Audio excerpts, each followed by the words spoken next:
I remember early on team leading, realizing what your role is as a team leader, which is very different than being a student participant. You're not really the one having all the experiences. You still have some really good experiences, but they shift.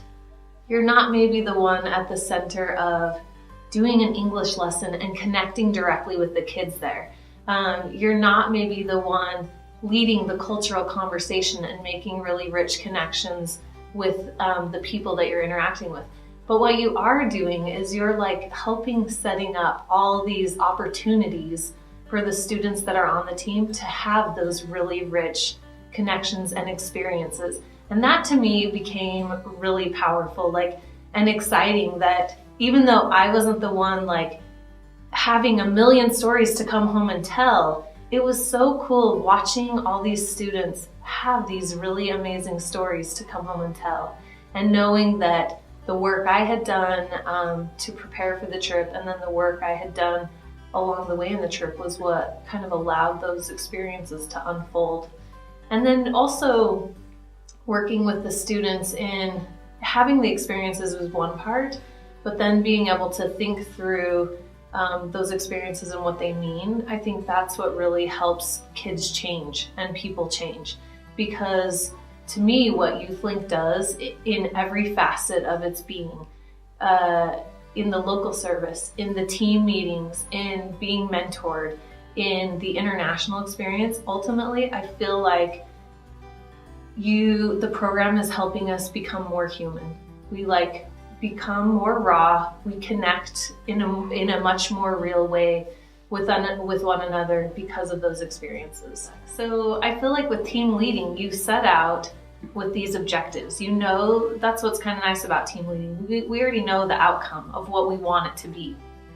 So then you build back and go, okay, if this is what I want the end result to be, what do I need to do along the way so that at the end result, I have a few parts. One, I want students to all have really rich experiences where they feel like what they did mattered, and they can take real stories home with them, that they've connected to people that are very different from themselves.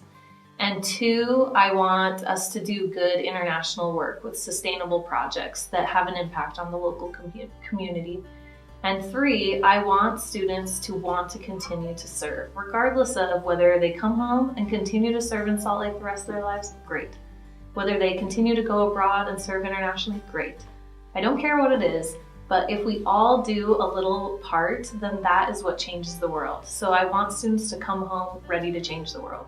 My monthly meetings are jam-packed. They are really structured and we cover a lot of stuff, but it's always really meaningful. And I've worked to develop the local service component of those meetings so that those have, we've been encouraged to make them have a higher profile in our meetings, and I think that is really important, coupled with making sure the students feel engaged in the international work they're doing, that they feel like they know what they need to be working on. So I try to break that down into smaller bites so that they can accomplish it along the way.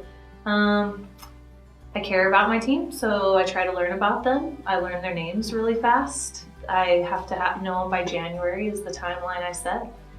And I try to keep in really close contact with them, and I try to keep it in a way that's really positive. So even though I might be having to chase people on service hours or paperwork, I can kind of spin it in a way where I'm nagging you and on you, but I'm also doing it with my happy face. So they're not getting, it's not hurting their feelings, or they're not taking it overly personally. So it always comes from a really supportive, but also I have the high expectations that they can do what I'm asking them to do, because I know they can do it. So then some of them just need a little TLC along the way, and they're gonna get it from me, and I'm not gonna leave them alone. When I meet with our international partners, they understand that I'm not gonna back down off of our mission. So when kids have worked really hard to prepare certain projects, we're gonna carry them out, and they have to fulfill their end of the bargain, which is helping to coordinate that the people are gonna come for those projects and participate. So I think I know the questions to ask to get the information we need, and then I also know how to push our partnerships into following through with what they've committed to. Because, you know, they get a lot out of us being there, and we get a lot out of being there. And we just always want to make sure that, you know, they're receiving the things that they've set out, like they're accomplishing the goals that we've laid out.